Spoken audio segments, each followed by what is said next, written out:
जी 9th class. अब next आपके पास topic है एडवांटेजेस ऑफ फ्रिक्शन। ठीक है, रगड़ के फ़ायदे क्या होते हैं। हमने इसकी टाइप देखी, अब इसके आपके पास आ जाते हैं एडवांटेजेस क्या क्या हैं। तो सबसे पहले आपके पास है we can move on the ground due to friction. ठीक है, हम रगड़ की वजह से ज़मीन पर चल सकते हैं। अगर रगड़ ना होती तो हम किसी किस्म की मोशन पॉसिबल ना हो सकती, आप चल ही ना सकते। ठीक है, जैसे कि आपके पास क्या हो, एक टाइल वाला फ़र्श हो और उस पर ऑयल भी लगा हो तो आप उस पर स्लिप हो जाते हैं। तो रीज़न क्या होता है, उसमें फ्रिक्शन कम से कम होती है। तो इस फ्रिक्शन की वजह से आप चलते हैं। अब जैसे रोड जो होते हैं वो जितने ज़्यादा खुरदरे और सख्त होते हैं उतनी आसानी से गाड़ियाँ उन पर मूव कर सकती हैं।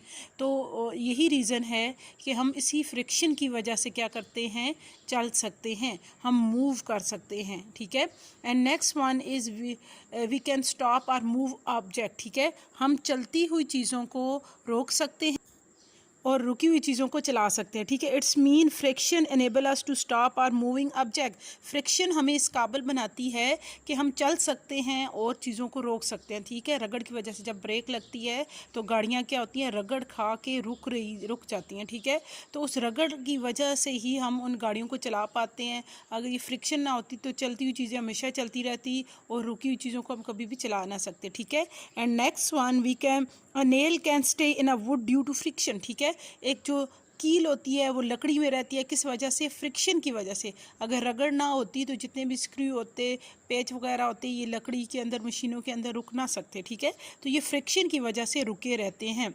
And next one we can tie a knot in a rope due to friction. हम फ्रिक्शन की वजह से रस्सी में गिरा लगा सकते हैं। अब देखिए आपके पास जो ऐसे धागे जिनमें जो बहुत ही सॉफ्ट होते हैं, ठीक है, केमिकल वाला धागा हो गया, इस टाइप के धागे जो होते हैं, या रस्सी वगैरह जो बहुत ही फ्लेक्सिबल होती है, उसमें हम गिरा नहीं लगा सकते। तो रीज़न क्या होता है, रीज़न उसका ये होता है कि उसमें फ्रिक्शन कम होती है। ठीक है, तो हम फ्रिक्शन की वजह से ही हम किसी भी धागे में, रस्सी में गिरा लगा सकते हैं। And next one, it is due to the friction that the wheel turn and move forward without slipping. ठीक है, जो व्हील वगैरह होते हैं वो बगैर स्लिप किए मूव करते हैं। ठीक है, जैसे गाड़ी अब टर्न ले रही है तो अगर स्लिपरी जगह होगी तो गाड़ी स्लिप हो जाएगी। ठीक है, इसी तरह अक्सर बारिश में और बर्फ़बारी में ये होता है, गाड़ियों के एक्सीडेंट ज़्यादा होते हैं। रीज़न क्या होता है, वो गाड़ियों सड़क पे फ्रिक्शन कम हो जाती है, गाड़ियाँ स्लिप हो जाती हैं। तो यही चीज़ कह रहे हैं, व्हील टर्न करते हैं, मूव करते हैं विदाउट स्लिपिंग। ठीक है, किसकी वजह से, फ्रिक्शन की वजह से। And next one, friction enable us to write on paper. हम फ्रिक्शन की वजह से पेपर पे लिख सकते हैं, कागज़ पे लिख सकते हैं। ठीक है, अगर फ्रिक्शन ना होती तो आप कागज़ पे, पेज पे किसी किस्म की लिखाई नहीं कर सकते। ठीक है, जैसे कि पहले ज़माने में लकड़ी की तख्तियों पे लिखा जाता था तो उसमें फ्रिक्शन बहुत ज़्यादा होती थी और राइटिंग बहुत अच्छी आती थी कि आप जिस साइड पे पेन को मोड़ना चाहें मोड़ सकते थे, कलम वगैरह को। तो अब ये है कि आपका जितना भी सॉफ्ट मटेरियल होगा, जैसे आप प्लास्टिक पे नहीं लिख सकते, आपका पेन स्लिप हो जाता है, राइटिंग अच्छी नहीं आती। तो यही रीज़न है कि हम फ्रिक्शन की वजह से आपकी राइटिंग भी ठीक होती है और आप लिख भी सकते हैं।